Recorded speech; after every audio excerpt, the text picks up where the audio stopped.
Have you ever noticed how important onions are in the kitchen? This vegetable has won over the whole world due to the fact that it's an excellent seasoning and is used in a variety of dishes. However, not everybody likes onions. As you already know, when onions are cut, they release a substance that burns our eyes and makes us cry. Why? Onions absorb the sulfur in the dirt, and when we cut them, we're cutting into their cells and releasing a large amount of the substances inside them. These substances react and produce a gas which makes our eyes water when it comes into contact with them. However, you don't have to avoid this tasty ingredient just because it's hard to cut. Some people recommend cutting and peeling onions in water in order to avoid the tears. The only problem is that when we do this, we lose some of the onion's flavor.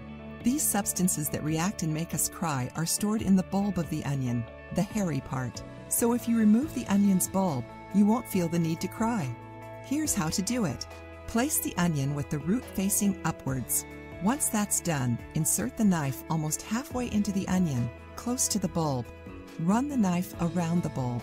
The cut must be done so that when you remove the bulb, it comes out in a triangular shape. In order not to waste the bulb, you can put it in the blender. Peel and cut whatever is left over and continue following your recipe. Now that you've learned how, you'll never have to cry again while cutting onions. If you liked the video, give it a thumbs up and share it with your friends. For more recipes and tips, subscribe to the channel.